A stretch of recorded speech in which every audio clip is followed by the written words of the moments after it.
Hello, good morning, friends. Today we are going to learn simple past tense. मित्रांनो, आपण या ठिकाणी पाठीमागच्या व्हिडिओमध्ये सिंपल सिंपल प्रेझेंट टेन्स याविषयी माहिती बघितली होती. आता बघा, आपण दैनंदिन व्यवहारामध्ये वाक्य बोलत असताना आपल्याला टेन्स येणं फार महत्त्वाचं आहे आणि कोणत्या काळामध्ये कोणतं वाक्य आपण बोललो हे आपल्याला समजणं फार महत्त्वाचं आहे. कालच्या प्रेडमध्ये आपण बघा सिंपल प्रेझेंट टेन्स विषयी माहिती बघितली, म्हणजे साधा वर्तमान काळ. आता आज आपण बघणार आहोत साधा भूतकाळ.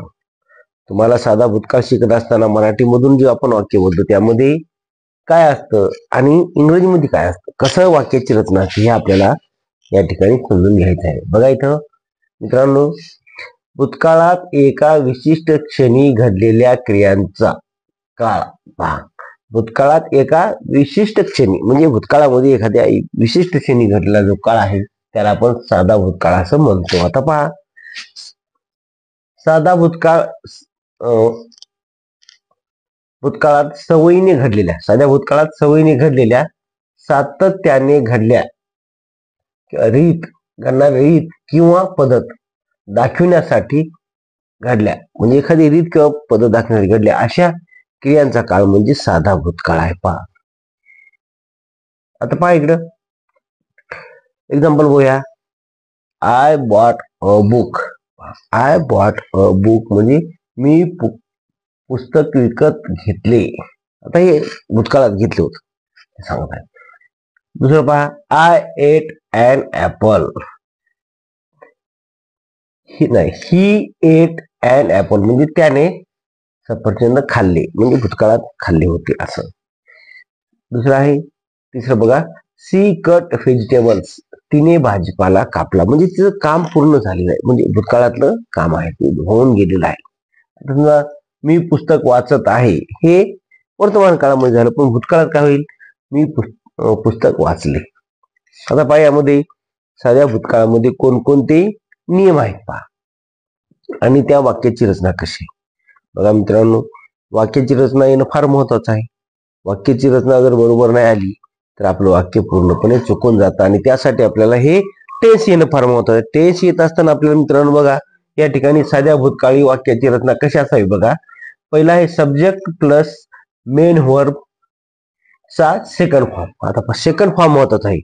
इथं आपण बघा, फर्स्ट फॉर्म कधी घेतला, साध्या वर्तमान काळामध्ये फर्स्ट फॉर्म असतो, म्हणजे जसं सेल म्हणजे विकणे आणि सोल्ड म्हणजे विकला.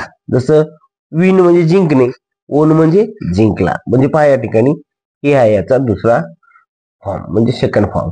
प्लस ऑब्जेक्ट पहा, कर्ता, क्रियापद आणि कर्म.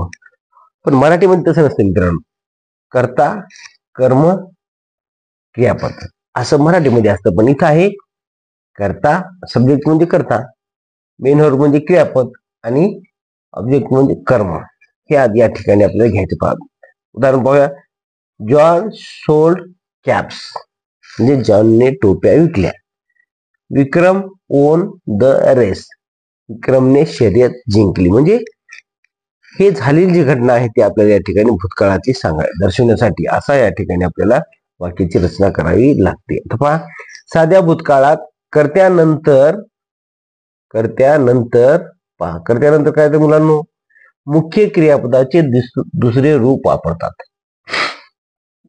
जसं मी सांगितलं, सेल, विन हे आहेत पहिले रूप आणि ते दुसरे रूप आहेत सोल्ड आणि ओन.